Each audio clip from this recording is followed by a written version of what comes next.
Hey guys, we're here with Boston Hogs, Jose Debasa and Sons. So we're meeting a legend today. We're meeting up with Mr. Eslin from Fire Hogs, Exotic Fire Hogs. He's been around for a while. He's going to tell us a little bit about what he's got going on, some of the projects that he's got coming up, and let's see his operation. So guys, we are in Eslin's snake room, which is pretty epic, and this is where I got the inspiration for my room. It's just not as big as this one. And one of the things that I've been stumbling into right now is actually the room temperature. Yeah. And we were just talking about it. Yeah. When we designed the room in the very beginning, we didn't have too much experience with mini splits and everything. We were used to using, a room that's inside of a home that's controlled and cooled by central AC. Mini split and central AC are two completely different. They're like completely different animals. So we have a mini split. Our mini split is 8,000 BTU. So 8,000 BTU technically would do a room twice this size. Mine's 9,000. Okay, so it would do something twice this size. But the problem is that you gotta help it. So it does cool and it does throw out very cool air. The problem is it does not flow very well. So if you realize I have one fan there, another fan here, and then we circulate. And the reason for that is because the cool air will literally just stay about 10 feet from the AC, and then the rest of the room will have hot spots. So if you don't take that fresh cool air and circulate it, you're gonna have a lot of hot spots. Another thing that I ran into too that was very difficult for me to figure out, that I had to figure out through trial and error, was insulating. When we insulated the walls with the panels from the inside, it made a huge difference. So the combination of having good insulation and also having airflow, no stagnant air, like all of these fans don't turn off at all. I have my lights. They don't turn off? No, my lights are connected through. This whole room is temperature controlled and it's also light cycle controlled. So we have everything controlled through a dimmer and a timer, and the timer turns off and on at the time that we set it. So we set the diurnal pause, the day pause. We set it completely for 16 hours on, and then the rest of the hours would be off. So another thing too, another tip that I could give you coming into it, the way that I did blind and not really realizing, even though you have this as a staple and you can learn from it, I always had to set at every part. I would divide the room into 4 sections specifically to find out exactly how much or how cool the difference is, because over here it's going to be cooler closer to the AC, and then as you go further down there's be a little bit of a difference. If you could see, we're at 79, but then we're at 80 over there, and the reason for that would be before I had all the fans circulating, it would be 79 here, but it would be like 84, 85 down there. So it would be difficult for you to control if you needed a cooler spot in the front, closer, further from the AC. So that was one of the things that we had to, incorporate to get it to function properly. So what are some of the cons, so people could understand, of having high temperature with a hognose when you're breeding? Honestly, this is all down to speculation. There's a lot of people who, like, how the saying goes, there's 1,000 ways to skin a cat. And it doesn't necessarily mean that if you keep your animals at very high temperatures that you are gonna have a lot of issues. It just, I feel like a lot of it comes down to how your region is, and in Florida, having higher temperature is easier to accomplish, but it's more difficult to control because you run into humidity. See, in Florida we have a high humidity. The average house with the central AC is at 60%. And if you shut off the AC, it goes up 70%. It goes up to 80%, 90%. We open the doors here like we're doing now for the purpose of the video, and you could see we're already at 75% humidity. 75% humidity, and our room is at 79. Our room generally stays, the cooler side stays around 80, 81. What's the perfect humidity for hognose? I think perfect humidity is around 50, 60%. 50, 60. 70% is a little high for me. Got it. And the reason for that is because they metabolize their food so fast and they digest so quickly that you're constantly running into bacterial overgrowth if you do have, higher and higher humidity. Talking about digesting and how often do you feel like you got to switch the bedding on your hognoses? I think maintenance work is. Well, you're talking to somebody who has ADHD and all those DDs and all that. So personally, I don't necessarily allow it to get to the point where it needs to change. Yeah. So I say I probably am a little bit more cleaner than necessary. Right. But I also feel like the reason for that is because we are, the biosecurity. We are the immune system of the collection. And if you have a sizable collection and you have a species that is known for, digesting the food in 2 to 3 days, and you're feeding a substantial amount, especially during breeding season, the females are always eating. Yeah. You have to, you always have to be spot cleaning. Like there's Exactly. not one day. My routine, my daily routine, aside from being a father and all that, Yep. all that awesome stuff. When I wake up in the morning and I get my son ready for school, I come home. Once I come home, I have coffee. I come straight into the snake room. By that time, Gabriel's usually here because Gabriel gets here early. 7 o'clock, 7:15, Gabriel's already here. He's already starting from this point, and then I start from the other point, and we meet in the middle. With Off the record, are you an employee or are you doing this volunteer work? This is No, he's an an employee. Oh, really? That's Yeah. awesome. I'm working part-time right now because of school, but... Okay, so Well, you're doing... He's been you with me do- for 5 years. That's amazing. The reason why we trust Gabriel so much is because Gabriel has been with us for so long, and in the beginning, being somebody who's so passionate about reptiles in general, a lot of people are more interested in the business aspect at this point and at our age than they are about the actual animal. So when you grow from a young age, and you're so hype, you're the same amount of hype and happiness whether you see a little roach or whether you see a big 12, 16-foot snake that's impressive.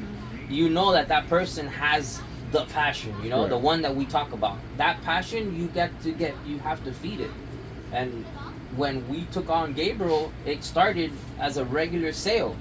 He would reach out to us and ask us questions. Oh, I like tricolors and all that. I didn't know he was local to the point where he was a couple minutes away. Yeah. But one day we meet up with his father when there was a snake that he liked to pick up, and I met with his father and him because he was young. He was only 13? 13, yeah. Yeah, he was 13 years old. Jose, And we how old met are up- you now?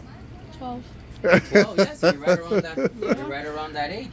So when his father met up with us, he's like, okay, he came down, all big and bad, trying to prove like, Hispanic guy, Yeah. I want to know what my son is getting into, and he had like a 2-minute conversation with me. He's like, okay, yeah, I don't care. You guys can do whatever you want. That's amazing. And then after that's when I told him, I said, look, you're really passionate about it and you want to learn. I prefer for you to learn the right way. So Yeah. I'm not saying I'm perfect, but I know that I've worked a lot on myself and I feel confident enough to be able to take on something of this size. And he probably won't make the same mistakes you have because you had to learn. I mean, No, well, trust me, we've made mistakes Who together. mentor you? Maybe. We've made mistakes Yeah. together. There You're you always, go. listen, with growth, you're going to have obstacles. And that's part of it. If Yeah. you're growing and you don't come into problems, then that means you're not growing fast enough, or you're not thinking long term, or you're not really taking the type of risk that you could be doing. You're selling yourself short. The biggest And part that's of one it thing that we can't do with this. is just taking it on as it comes and being able to handle the situations and Yeah. being able to analyze everything and problem solve. A lot of it's critical thinking, working Exactly. with these animals. And Gabriel, that's- and Gabriel, let me ask you, and then Eslin. But I want to ask Gabriel because he's younger. Why hawk noses? Hognoses, oh man. When I was younger, I fell in love with hognose because I thought it was cool. They would hood up like a cobra and throw poop at you. Yeah. I just thought it was cool. But other than that, there's so much more to it. The morphs, I really love genetics. I have a big passion with genetics. I love figuring out genetics, how they work, and how they mix and match and all that stuff. All that stuff. Is That's also really what sold me cool, the genetics. You know. Yeah. So it's like a science project at home. You know. Exactly. And you get to actively do it, and you get to see the results over considerably, not a short amount of time because it still takes a couple of years to do it, but in comparison to most science projects and more scientific studies, it's a pretty fast process, and you get to see the results of your work and the animals' work within a certain amount of time that you can pick out and figure out. How about you, Eslin? Me? I know you got a few other species, but Few other species. I think we've Personally, I think we remember, I've been doing this. I've been collecting reptiles. I'm 40 now. I've been collecting reptiles since I was probably like 7, 8 years old. We're like most of the people I've done. Yeah. So I've seen. You were born here or in Cuba? I was born here. I was born in Chicago. Okay. I was born in Chicago and raised in Miami. Okay. Cool. And let me tell you something. I've bred and I've specialized in many species, and every single one of them has been complicated. I like the challenge, and it's not complicated because it's a very difficult species. No, complicated in the sense that it's something that nobody ever really took to that the level. time or decided to say, okay, well, I'm gonna focus on this. And when I started, you didn't have a lot of information. Like now, you can go to a forum online. It wasn't like that before. If you didn't have communication skills and you didn't network yourself with breeders that were in your same state or abroad, Yeah. meaning you couldn't text or anything, you literally had to pick up the phone. Hey, how you doing today? Everything's okay? Well, hey, listen, I'm running into this problem, and vice versa. That was the backbone to our industry at that moment. Now it's easier than that, but back then, that's what separated a breeder from somebody who would buy and resell and go to the show and be part of the culture, but through that lens. My lens has always been the same, where I want to take something that I'm very passionate about and that I enjoy, and how can I make it cooler, how can I make it healthier, and how can I grow. That's been my perspective. That's always been my perspective with every species that I've worked with, and I've worked with quite a bit. Yeah. Starting with Madagascar, I think most reptiles that were in Madagascar, in the island of Madagascar, I was still fascinated with Madagascar. And I took chameleons. We bred probably around 9 or 10 different types of chameleons in Madagascar. We made that first, dive. The first dive was into chameleons, and then from there it just went on. And now it came full circle, because now one of the hognose that we breed is also from Madagascar. There you go. That's a giant one, right? Yeah. Can't wait. Can't wait to show it to him. Yeah, they're awesome. They're awesome. Yeah. How's that going, by the way? We quote unquote hope that the female is gravid now. She's showing signs. So Awesome. I mean, it's early, Yeah. but you could definitely tell the difference in the characteristics and how they act when they are and when they aren't. And I think we're headed in that direction. Dale, go ahead. You had a question. Do you have any blue strands? Is that what it's called? Any what? And I forgot what it's called. The hognose, the blue. Lucy? No. Blue storm cloud. Yeah, storm cloud. Oh, storm clouds. We do have visual storm clouds, but they're breeding right now, so I don't want to bother them. But yes, we do. That's one of our We'll projects. be producing more this year too. Yeah, that's one of our projects. That's why They're he was awesome. asking. Yeah. So storm cloud is something. We that's got the very- ingredients already. We got them from Yeah, you got John. them from John. Yeah. I told you. Yeah. Yeah. So, storm clouds are something that are they're highly variable. So some are going to be very blue, some of them are not going to be so blue. But then again, it's also the expression of sable. You can see some sables are dark, some sables are very light colored. Like for example, look, here's 2 sable supercondas, similar lines originally. So this is just a regular sable, right? Qué linda. And then you have this guy, who's also sable, but He's darker. Oh black. my lord, he's So beautiful. this one's head for toffee. That's this a one's boy, head for right? albino. These are boys. These are all males. Yeah, Males. these are all breeders. Okay, so- okay. That gives you an example right there of how variable it could be. And then you Yeah. have Azantics that are also highly variable. And when you mix the 2 colorful ones together, you tend to get the more bluer ones, the lighter blue. Then you have darker blues, which don't tend to get as dark. But then sable is another gene that could start out light and end up very dark, and vice versa. It could start out very dark and then end up light. Right. So it's it's a gamble. What are some of your favorite morph when it comes to hognose? There's a lot. So look, I've been a firm believer. What's your number one? I've been a firm believer that personally, you don't have to have a large collection to have a powerful collection. I think that a diverse collection with strong foundation is much more powerful, because you have enough to build off of. So personally, I feel like lavender has been one of our genes that we focused on, because like I said, we like the challenge. And that's what, a very purple snake? Yeah, lavender is probably one of the genes that was the one that would make the coolest combos in my opinion, because it could be paired into pretty much everything. But it was also a weaker gene, so it had to it took more finessing and getting it right to the point where you could, add off of it. So our lavenders seem to do very well. Pink pastel albino is another one that was like that, and they do very well for us. We've put it into a lot of things. For example, look right here you have PPA sable. She's actually going into shed, but this is a PPA sable female, so it's a sunset, and she's also 50% het for frost and Azantic. Beautiful. Yeah, and then we also have more PPA stuff here, like PPA caramel anaconda female. This is a PPA caramel anaconda female. Look at the. They're so feisty. Look at the caramel. Now, so the belly. audience could know what's exactly PPA. PPA is That's what you pink like, right? pastel Pink albino. pastel albino. Yeah. So this is one of our PPAs right here. Our PPA line is not like the very light line. We have a purple line in ours, so you can see that they're very bright. They're very bright animals. They're just in shed right now. Yeah, most of the stuff is shedding because we put them on the new substrate and stuff. And this is a frosted female. This is a frosted conda female that's also 100% het for PPA and 66% het is in. So the pastel makes it brighter, huh? The pink pastel? No. The pink pastel has nothing to do with pastel. Pink pastel albino, the term for it came about because it's a different type of albino. It's a T positive line of albino, but it's more like the T negative look, but it's actually T positive, and it has nothing to do with pastel. Nothing Okay. to do with pastel. The It's reason not I a asked because pastel in ball pythons, pastel, it Yeah. it brighten up the. Yeah, so pink The pastel color. is only a term for the actual name of it. It Got has it. no pastel in it. I Got don't know it. why they do that, but if you realize a lot of people understand PPA better, but they don't understand what the PPA stands for. They just know it as PPA. So they'll say PPA albino.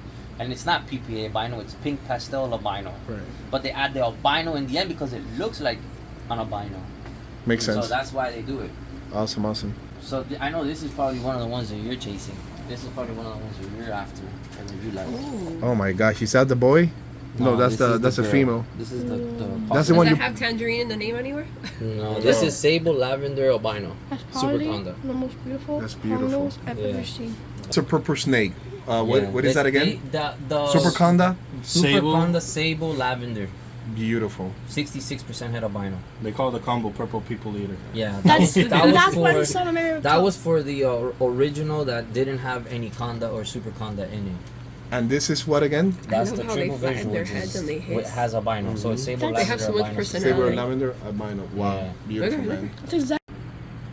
And that one's belly has more pattern and stuff. Mhm. Yeah. And That's then from it the has probable all the, Arctic, right? the speckling too. You see how it's Yeah. speckled everywhere now? He That's was clean that's like not a that. He word didn't first, have is this. it? So as they get Well, I older, missed it by a week.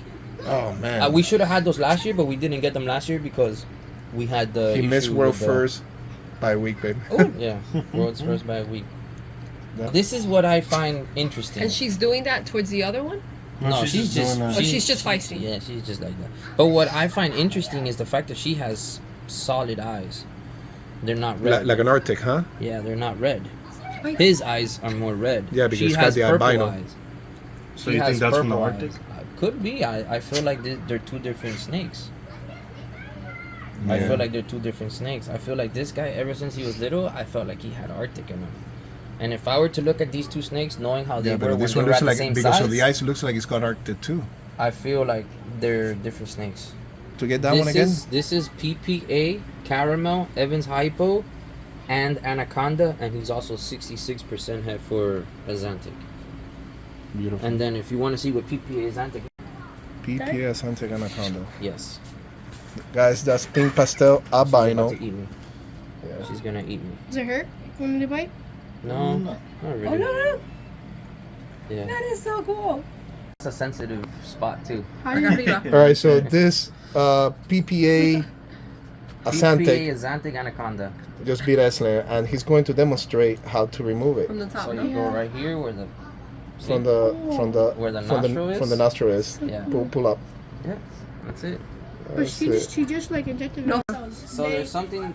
The hognose have something where when they bite you, your blood doesn't coagulate as much. It doesn't stop bleeding got a natural easily. warfarin. So what it does is that it'll continue to bleed and bleed. I'm assuming that it has something to do with allowing them to kind of stun their prey even more. Like you saw, the female didn't really chew much. She just latched on, Mm-hmm. and then by the time that I took her out was what, a couple seconds. Yeah. And she's, you know, there you go. You're gonna continuously bleed That and is so bleed and cool. bleed, and you can see some on this side too. See? Yeah, and that makes sense because for like a small prey, Yeah. it makes sense because for like a small prey, I mean, these animals they usually eat what? Frogs, Yeah. small rodents. Yeah. I mean, and when you're bleeding out, those animals, Yeah. I mean, you're just making the animal weak. I mean, you guys know we have birds, Yeah. and if the bird, you know, they remove a feather or something and they start bleeding, Yeah. I mean, they just bleed non-stop, and we gotta stop They'll the die. bleeding because otherwise they'll die. Yeah, you Imagine gotta a get small quick little frog stop like and all that. that, Yeah, we gotta stop it immediately. Imagine a small little frog like that. They're frogs. I mean, she's gonna pretty much bleed the animal to death, so it completely makes sense what you're saying, But which is times incredible. and it's not just that. It's also the fact that when they're latching on and they're chewing in order to stun their prey, Mm-hmm. it's easier when the wound is still open. Yep, yeah, Which is 100%. why they kind of. And another thing too, people when they see their snakes and they're gonna feed their snakes, and everybody gets frustrated with the fact that, oh, my snake only eats sideways. That's actually a smart snake, because when they grab onto All my frogs- snakes eat sideways, by the way. Yeah. And when your snake grabs the prey, like say for a frog usually expands itself, Mhm. but if it latches onto the side, Mm-hmm. when it goes to expand and it has a lock on it, it punctures so it can't expand Right. anymore. Yeah. So it's easier to swallow that way. That's incredible. Mother Nature, huh? Yeah, she knows what she's doing. They know what they're doing. So we always laugh at the fact that, you know, oh, these snakes are derpy. Oh, there's a lot of things that they do derpy. Yeah, there is, but there's also a reason. It's like cause and effect.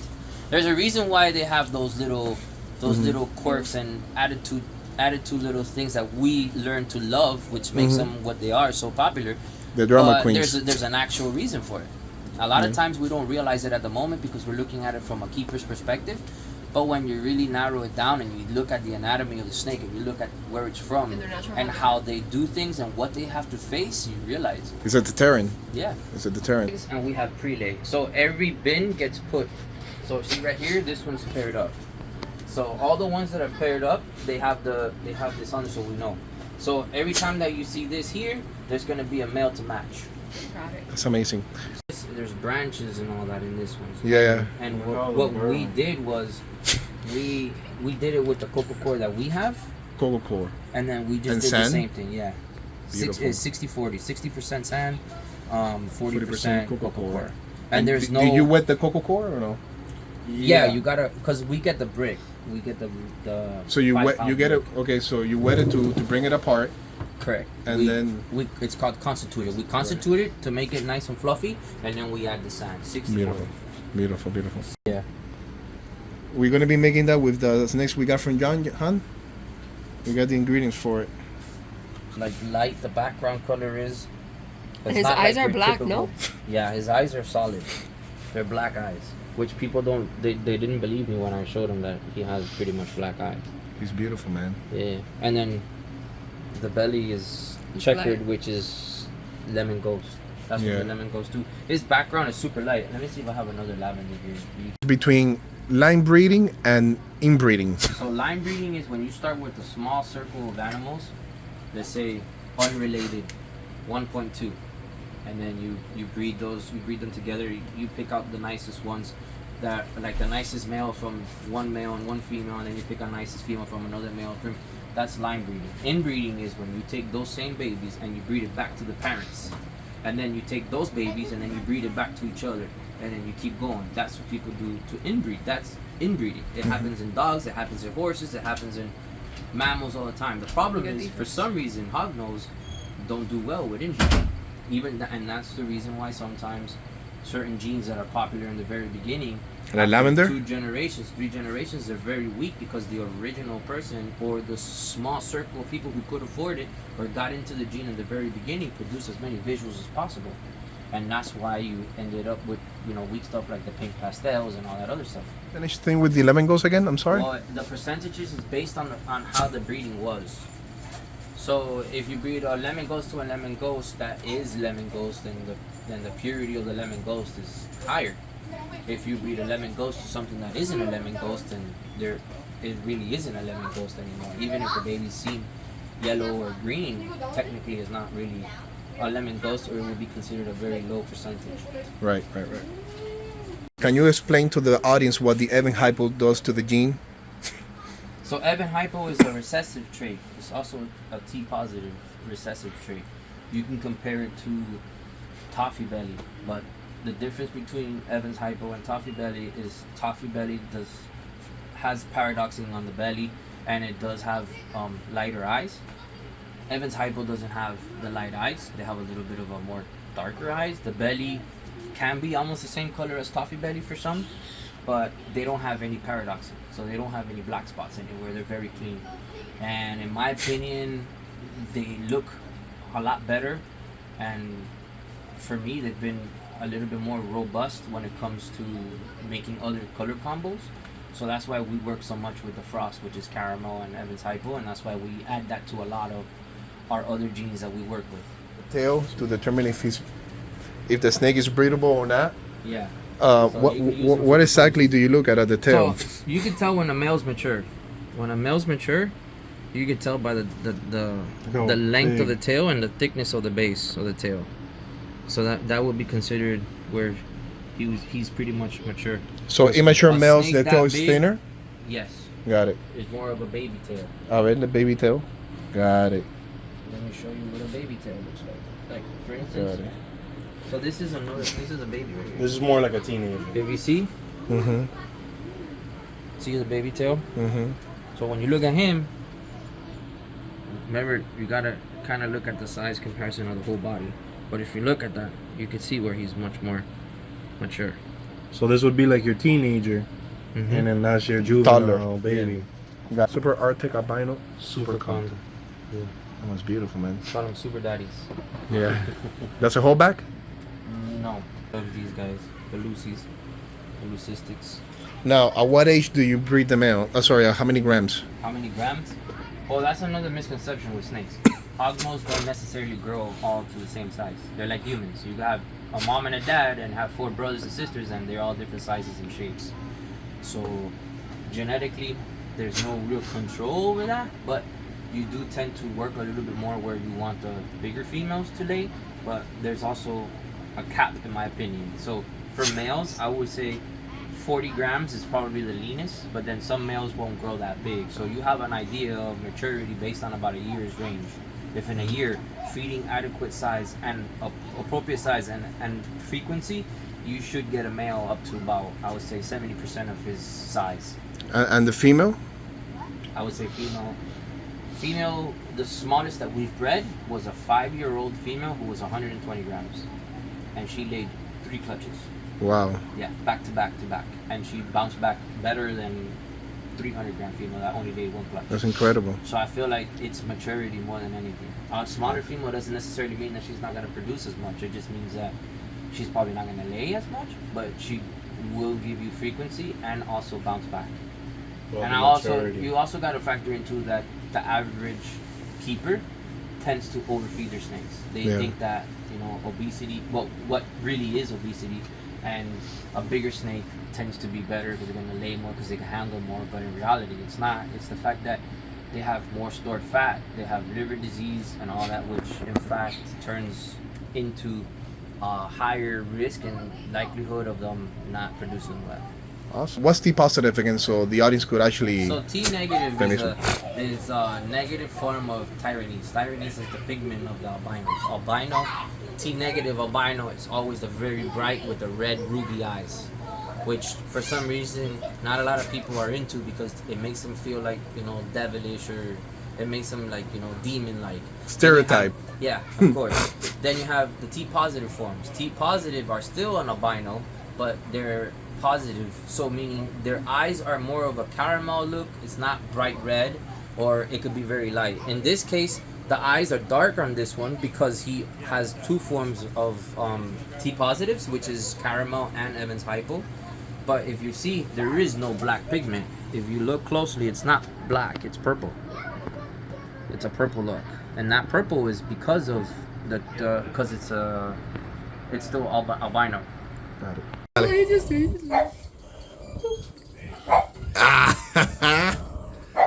So this is the big wild-caught female, and then that's the male right there. That That's the girl is dad. huge. Yeah. And then these guys down here are the Madagascars. You ready, Jose? Yeah. That's the Madagascar. Hognose. It's huge. That's one snake, That's one hognose. and they Wow. also have the nose. Yeah. Yeah. Less pronounced. Just but I not like as it. just not as pronounced. And then the cool thing about these guys is that they're communal, so you could have three Really? males with 3-4 females, and they don't fight. They go in and they do climb too. I'll hold him now. Hold him now. He's only doing it. Or her. Yeah. It's a girl. It's got a little. Oh Yeah. my god, que lindo está. I know Alvaro wants to get into this now. Yeah, he's waiting for me to hopefully produce Here, baby. so that he can get some too. Here, baby. Yeah. See, this Hold on. one Hold on. is actually shit. Hold on. Hold the body, Ben. So they have more yellows. Like, see this Qué guy? linda está. That's a male, right? Yeah, this is the boy. He Okay. has more yellow. All right. But they're super cool and they're communal. We are building a cage for them so that we can keep them all together. Real fanger as well. Yes, they're good. Look at the scales. But like, these huge guys, compared to a When they normal eat, I'm gonna record them eating because they eat very fast. They They live? eat super fast. No, not live. Okay. I mean, when they're swallowing their food, it's super fast. It's like a regular Western hognose times 10. Like you're Wow. speeding up times 10. They're eating small rats. They're eating large mice. They're eating chicks. They're eating quail. That's They why you're have a feeding big them? Diverse. Yeah, you could feed them a nice diverse. Some That's people actually incredible. even feed them chicken drums, chicken sticks, drumsticks, and they'll eat that. How small did you get these guys? They were probably about a month old. Wow. I've had them for almost 5 years now. And now they're getting to breeding size. A little heavy. They're captive bred. Yeah. Well, guys, I hope you guys enjoy one of our very first video here with Eslin. We're back at our home base, and do not forget to like, share, subscribe. Your support will mean the world to us, and what allows us to make more videos. So once again, thank you for watching. Until next one, Balls on Hogs.